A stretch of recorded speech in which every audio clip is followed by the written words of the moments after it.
race, but tomorrow is another day. Ouais, voilà, en effet, c'était une course assez compliquée, malheureusement, j'ai trouvé. Après, j'espère faire mieux demain. L'année dernière, on est réussi à faire podium, donc il n'y a pas de raison qu'on ne fasse pas podium demain. La piste était vraiment...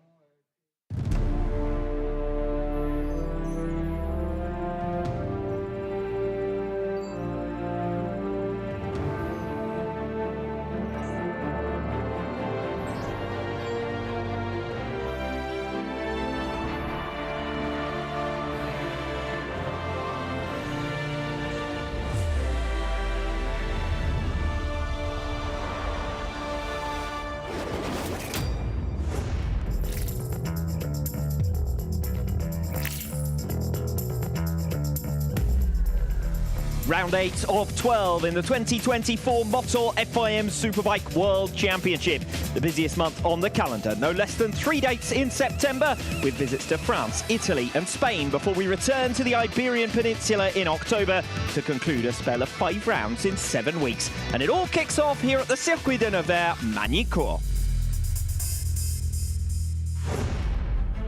There have been 26 stagings of the Motul French round. 23 of them have taken place here at one of World SBK's spiritual homes. A stop-start layout characterised by heavy braking, with the shortest start-finish straight of the season and a relatively high-speed corner at turn 1. Instead of the first long braking zone is the Adelaide hairpin, where Toprak Razgatlioglu passed Michael Ruben Rinaldi for the lead of race 1 last year. A 239-metre stopping distance from the speed trap down to the slowest corner on the circuit. Heavy braking too into turns 6 and 11, also named after former World SBK venues, the Nürburgring and Imola. But the next best opportunity to pass is on the exit of Imola into the tight turn 13, taken at just 60 kilometres per hour. Finally, the run to turn 15 lengthened in 2003 to create a new passing opportunity. 180 metres now on the brakes into the Lycée complex. That also comprises the final chicane. Always plenty of passing, perfect characteristics for Toprak Razgatlioglu, but the lap record belongs to Alvaro Bautista by 1/10 of a second in the Superpole race last year.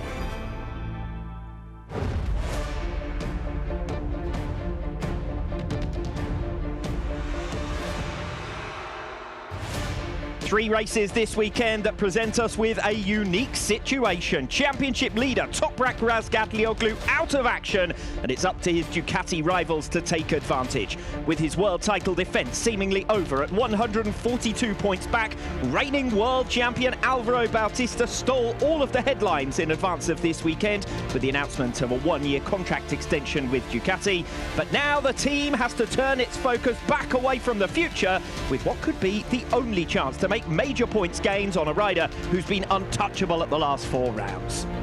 Earlier this weekend, Bautista said he feels like he's only 2 rounds into the 2024 campaign, with changes to the ballast distribution and base setup going into Most, allowing him to finally ride and race the bike like he wants to. He was close to winning in both feature-length races in Portimao, and his season starts here in the absence of his main rival.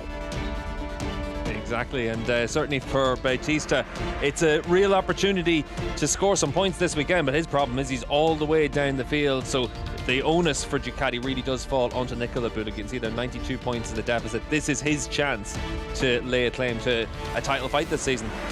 All eyes on Alvaro Bautista as the reigning champion, but it's Nicolo Bulliger who is Razgatlioglu's closest points rival. Bulliger consistent enough with points in every race to outscore his teammate by 50 points, with 4 non-scores for Bautista, 3 of those in the last 2 rounds. And Bulliger has qualified on the front row of the grid today, while Bautista, as you say, is stranded back down the order after his struggles in the wet. That could be an opportunity for Alex Lowes in the battle for bronze, only 10 points now behind Bautista, having outscored him at each of the last 3 rounds. Yeah, and for Lowes, this is the real opportunity from that pole position. If we've got wet conditions, he's certainly going to think that he's got a real chance of being able to claim a lot of points compared to Bautista. He feels comfortable and confident on the Kawasaki in these conditions. Bautista's traditionally struggled in the wet conditions, so we'll wait and see what happens out on the racetrack. You can see in pit lane, which is always wetter than the racetrack, just because there's a lack of traffic in pit lane and a lot of lack of force through there as well to disperse the water. It's a lot wetter out there than it is on the racetrack. We'll see if anyone's able to take a little bit of a gamble now in 20 minutes time. If you are just joining us, big crash for Toprak Razgatlioglu yesterday in free early practice, losing control at high speed coming off turn 15 and then clattering into the barrier. He was able to walk away from the circuit but was taken to hospital and unfortunately ruled out for the remainder of the weekend. It doesn't get any easier viewing as we've seen Toprak make his recovery from it, and thankfully nothing too serious for his injuries, but for Razgatlioglu it could have been much worse.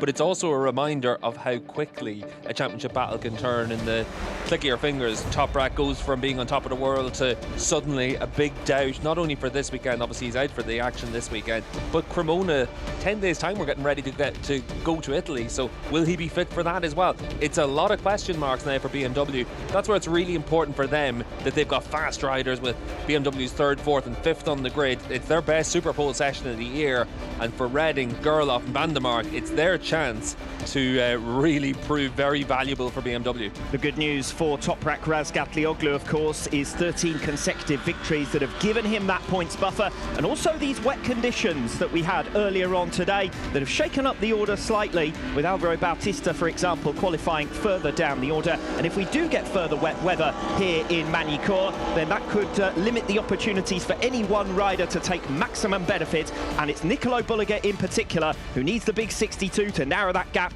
down to 30 points. Yeah, and for all these riders, this siding lap is really important. It'll be interesting to see if anyone opts for a second siding lap. You have 5 minutes of pit lane being open for the riders, and they can roll down pit lane again and do another siding lap just to check what the conditions are like. We are about to get underway with a 21-lap race 1 here in Magny-Cours. Let's wait and see on the weather, but for the moment looking pretty dry as we build up to the action.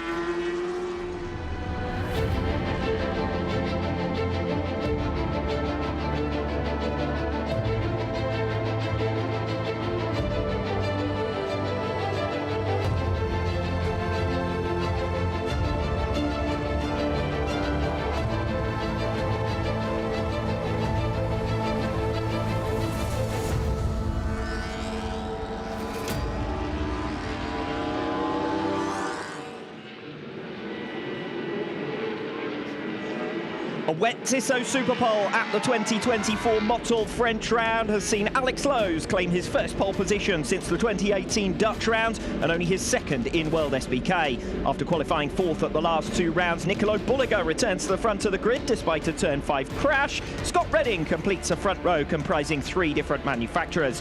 Top Honda Xavi Vierque P6, top Yamaha Jonathan Rea in 8th. Crashes for Petrucci, Rabat, Sam Lowes, Rinaldi, Gardner in an action-packed session, and a couple of our leading riders out of position. Andrea Iannone in only 14th. Alvaro Bautista starts down in P17. Yeah, Bautista on the 6th row of the grid. A lot of work to be done for him. Whether it's wet or dry, it's going to be a challenge. The one thing for Bautista is we haven't had rain for a while since the Super Pole session, really, so track conditions are continuing to improve. Obviously, in the dry conditions, you'd expect that man, Alvaro Bautista, to make plenty of progress. But look at how many bikes he has to come through here, and it is more and more difficult. The further down the field you are, you have to have a big bike advantage to be able to come through. Bautista hasn't had that this year, and this is going to be a real test for him. Yes, Alvaro Bautista, winner here in both feature-length races last season, but his hopes of adding to that tally severely hampered. It's his worst Super Pole since the 2021 Estoril round. Just couldn't find the confidence for a strong lap in the wet conditions this morning, so P17 on the grid for him. No such problems for Nicolo Bulliger. We know how hard he was pushing because he came to grief, but he comes away with 2nd, and it's 3 wins that he's targeting here. Yeah, the problem for Bulliger was you don't even have to push hard to have a crash like he had in the Super Pole session, but you can see on the grid now much drier conditions than anything we had during the Super Pole session, where it started to rain right at the start of the session and then just got heavier and heavier and heavier, and was very difficult conditions for the riders. Your pole sitter here in Magny-Cours for only the 2nd time in his career, Alex Lowes, double race winner on Sunday in Phillip Island, but this is his best chance since then to add another. First time in 6 years on pole position. He was almost 0.8 of a second faster than his nearest rival, finished the session prematurely, in fact, to keep himself for the race. He's certainly in confident mood as he makes what is his 25th start in Magny-Cours. There's a dry line on that grid. We can see it from the drone there as you're coming up. Now, if you want to take that risk, it's a big risk, but it's intermediate track conditions, as you'd see from what you can see on the grid. The teams and the riders have big decisions to make. You can see Lowes down there talking to his crew chief, Para Riba just kneeling down in front of him to talk to him. They're just talking about the conditions of the track right now, what tyre you need to do, how you strategize the race, and there's decisions to be made for all these riders now. With Toprak Razgatlioglu out of the running here, Nicolo Bulliger is the man who has the most to gain, chasing his first win since the season opener in Australia. He's had 11 second places since then, and he was less than a tenth from Toprak for the win in an entertaining race 2 in Portimao last time out. Double winner in Supersport here in Magny-Cours last season. Nicolo Bulliger lines up P2. Yeah, different kettle of fish from now in the Superbike class, but he's got that front row start. He's had his eyes open from that crash at turn 5 in the Superpole session. This is his chance to give himself an opportunity to win the World Championship. Scott Redding chasing his first podium since a second place finish at the 2022 French round here, the closest he's come to a win with BMW. Up on the front row of the grid for the first time since the UK round in July, when he went on to secure 2 fourth places. He scored only 6 points from 2 rounds since. 14th in the championship and 4th of the BMWs, 23 points behind teammate Garrett Gerloff. So plenty to prove here for Redding. Yeah, and you can see as we make our way down the grid there just how different the lines are from the inside of the track, where the bikes don't run as a racing line, to the racing line where there's a much greyer line, a much drier line out there. Big opportunity here for Alex Lowe, starting P1 with Alvaro Bautista down in P17. So Lowe's with an opportunity to jump into the bronze medal position with the right result here, only 10 points behind Alvaro Bautista as things stand, with 5 podium finishes in the last 3 rounds and 4 of them in feature-length races. 9 podiums for the season for Alex Lowe, the same as he managed in 2019 when, of course, he did finish 3rd in the world. Second row of the grid here for Garrett Gerloff, Michael van der Mark and Xavi Vierque. Gerloff 4th on the grid, his best Superpole effort since his pole position here last season, therefore his best of 2024. 3 top 5 finishes in the last 2 years in Magny-Cours without making the podium, but this has been a strong venue for him and for BMW, and he and Michael van der Mark certainly podium contenders here. Van der Mark taking advantage of wet conditions this morning for his 4th second row start of the season, and after a 4th place finish in Barcelona and Portimao, there's every chance he could challenge for what would be his first podium of the season.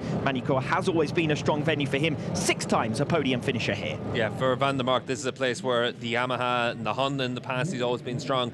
Now that he's fully fit, he certainly thinks that he's got a chance of podium pace here in the wet or the dry conditions in Magny-Cours. He's a rider worth keeping an eye on from the middle of the second row. Surprise 6th place on the grid for Xavi Vierque, matching his best Superpole in World SBK. 3 scoring finishes in Magny-Cours last season, so does enjoy the venue and arrives here off the back of his best round of this season in Portimao, the first in fact at which he's picked up 3 consecutive scoring results in 2024, including a 7th position in the Superpole race, matching Honda's best result of the season. Yeah, really good effort from Vieira in that Superpole session. Second row of the grid gives him an opportunity to spring a bit of a surprise, particularly in tomorrow's Superpole race. He's always pretty good in that, in those shorter races, so we'll see what Xavi can do, but this is a good chance for him as well. Those are your top 6 then on the grid. Alex Lowe, Nicolo Bulliger and Scott Redding on the front row. Garrett Gerloff, Michael van der Mark and Xavi Vierque on row 2. It is the French round here in Magny-Cours, so it's time to hear the national anthem.